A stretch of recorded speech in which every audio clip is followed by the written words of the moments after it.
The Explore feature is the most flexible and open-ended way to visualize all of the cultural, civic, and demographic data available to you in the CultureBlocks app. To help get ourselves oriented, let's start by zooming in on a particular area of the map. We can do this by using the controls on the right side of the map, by entering a specific address, or by selecting a neighborhood, council district, planning district, or even school catchment area. Let's take a closer look at Old City by selecting it from the neighborhood menu. The map will automatically zoom in to the appropriate level for whichever area we select, and that area will be highlighted with an orange outline. Now let's add some data. Datasets come in two flavors on CultureBlocks: point-level data and layer data. Point-level datasets are made up of specific addresses or coordinates.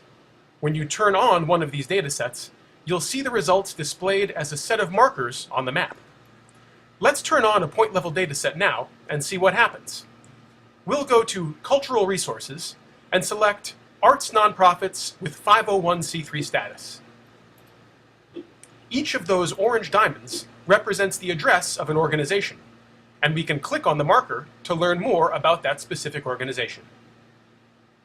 We can use the same steps to turn on other point-level datasets and display them all on the same map. We can display locations of commercial art galleries, boundaries for every public park, and routes for the city's subway system, all with just a few clicks. As you can see, each time we turn on a dataset, it also gets added to the site legend to help us keep track of exactly what we're looking at. If the site legend is obscuring our view, we can simply drag and drop it elsewhere. The legend includes information on the source of each dataset, with a link to our data directory for more details. Some datasets allow you to filter the points with even greater specificity, or search for a particular entry by name within the entire dataset and have it pinpointed for you. You may also be presented with enhanced visibility options, which allow you to change the icon for a particular dataset, or turn on labels.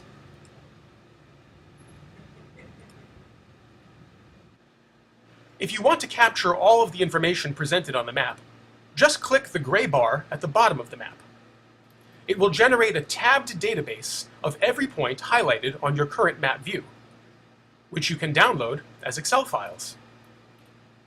If you move the viewing window or change the zoom level, click Update List to refresh these databases with new information.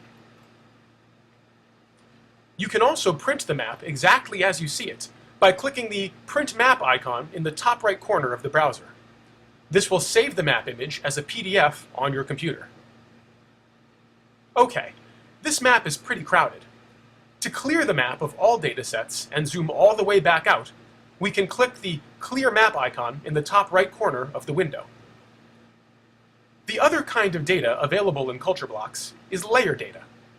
This is where you'll find data that's been aggregated down to the block group or census tract level, generating a heat map that highlights concentrations of resources or populations throughout the city. You can find layer versions for many of the point-level datasets above, as well as demographic data culled from the US Census, and some unique datasets, like resident artists or cultural participation levels.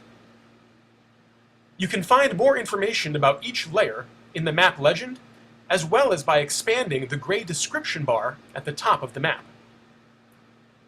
You'll only be able to load one layer dataset onto the map at a time. However, you can display any number of point-level datasets on top of a layer dataset. For example, we can use layer data to visualize the highest concentrations of school-aged children in the city, then add on point-level data about the specific locations of city recreation centers to help us identify logical locations for new youth arts programming. As you can see, the Explore mode really does give you a lot to explore. With 50 different datasets at your disposal, the hardest part can simply be choosing where to begin.